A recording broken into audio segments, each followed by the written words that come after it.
¿Qué tal, chicos? Espero que se encuentren bien. Les mando saludos. El tema del día de hoy son las expediciones posteriores a la conquista de México, Tenochtitlan. Y como vimos en la pasada clase, la conquista de Tenochtitlan no significó la conquista de todo el territorio que hoy conocemos como México. Solamente fue la caída de la región centro y sur de México. Por lo tanto, Cortés, a sabiendas de que había más tesoros, a sabiendas de que había más pueblos, decide llevar a cabo estas expediciones, tanto al occidente como al sur de México. Si bien pensaríamos que fue fácil la caída de México Tenochtitlan, pues tenderíamos a considerar que otros pueblos más pequeños, con un menor número de habitantes, sería más fácil de tomar. Y caso contrario, la conquista de estas regiones fue incluso a veces más compleja, tardó más años. ¿Por qué? Por una simple y sencilla razón. Eran pueblos muy distintos a los mexicas, eran pueblos que sabían que los españoles iban por las riquezas y la región era selvática, una región más difícil de acceder. Comencemos. El principal personaje de la conquista fue Cortés, pero como buen capitán tenía como mano derecha a dos personajes. Uno era Cristóbal de Olid y el otro Pedro de Alvarado. Cristóbal de Olid le fue encomendada la conquista del occidente de México y a Pedro de Alvarado la conquista del sur de México. Van a ser los dos lugartenientes más importantes de Hernán Cortés y quienes, como vamos a observar en este mapa, le acompañaron durante sus expediciones.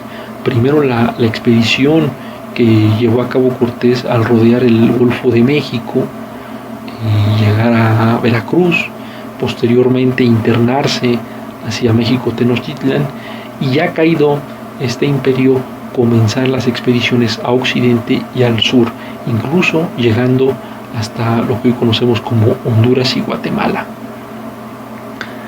Primer punto, la conquista de la región purépecha o pueblo tarasco. Es el pueblo que vamos a observar en rosa en el siguiente mapa. Como ustedes se acordarán, los tarascos eran enemigos de los mexicas, incluso mantenían una relación bastante conflictiva, y Cortés manda a Cristóbal de Olid para conquistarlos. Los tarascos en un primer momento saben de lo que son capaces de los españoles, saben de las armas de los españoles, así que deciden pues no ofrecer resistencia y son sometidos por los españoles de manera muy pues ligera, con bastante facilidad. Ofrecen resistencia muchos años después, pero en un primer momento se convierten en un pueblo tributario de los españoles. Siguiente es la conquista de la región de Colimán, hoy conocido con un nombre pues bastante similar, que es el estado de Colima, junto al pueblo tarasco. Aquí Cortés, tras la exitosa campaña de Olid con los tarascos y cómo logra conquistarlos, lo envía nuevamente para conquistar el reino de Colimán.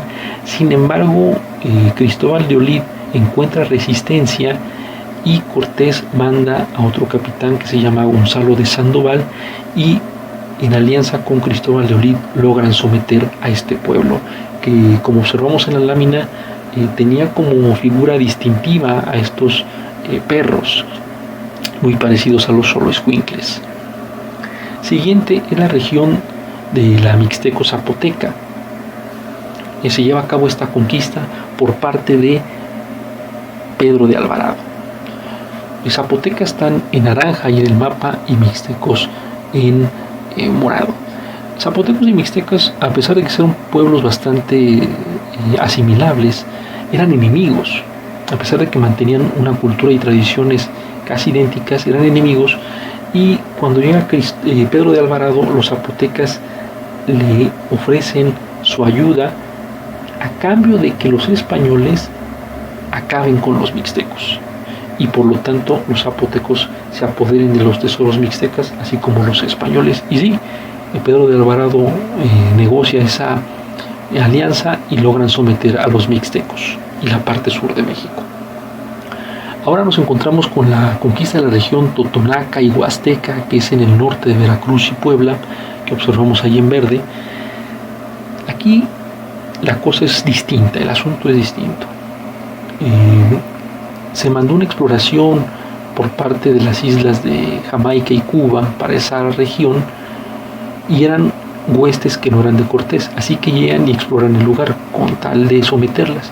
Cortés se percata de esto y envía a sus lugartenientes y logran convencer a esos españoles pues de no ofrecer resistencia y conquistar juntos la región huasteca, y a quienes no obedecieron y se rebelaron pues los asesinan. Pasamos ahora a la conquista de la región maya, que es la región sureste de México, sobre todo la que observamos en color verde, que es Yucatán, Campeche, Quintana Roo, Chiapas.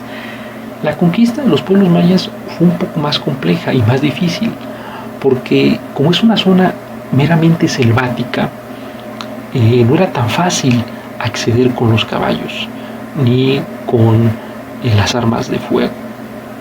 Así que los españoles se encontraron con diversos pueblos que eran soberanos cada uno, que eran independientes de cada uno, y por lo tanto conquistar a un pueblo no significaba la conquista de otro pueblo, como significó con el Imperio Mexica, que cuando se toma el Imperio Mexica prácticamente se toman los demás pueblos tributarios. Aquí fue distinto, aquí fue la conquista pueblo por pueblo, población por población, territorio por territorio, por muy pequeño que fuera. Y en algunos casos se establecieron alianzas con pequeños líderes que sometieron finalmente a la región maya. Vamos a la última región conquistada, que es la expedición que manda Cortés a lo que hoy conocemos como Honduras. Y ahí Cortés envía a Cristóbal de Olid, ya que por encargo del rey, Cortés tiene que encontrar una nueva ruta hacia el Océano Pacífico, pero también le mencionan que hay riquezas en Centroamérica.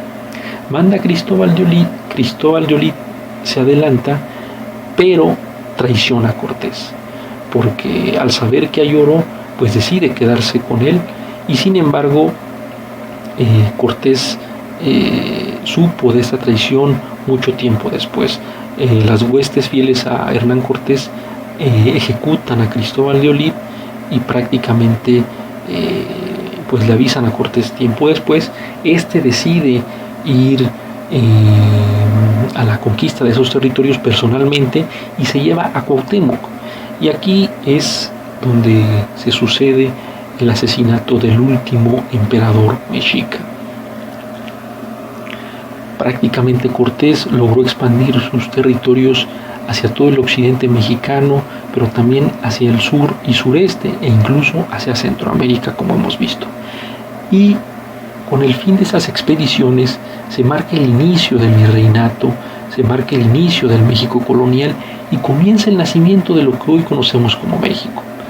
Finalizamos con dos detalles de murales mexicanos que representan pues la conquista de México, ¿no?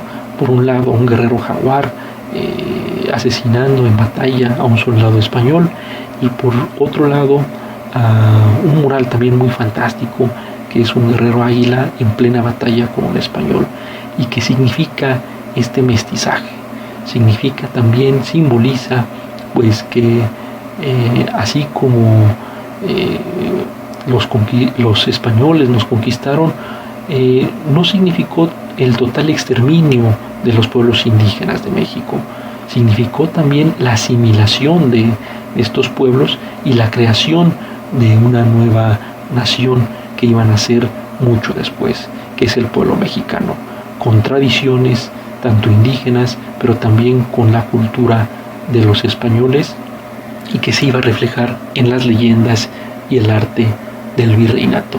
Nos vemos la siguiente clase.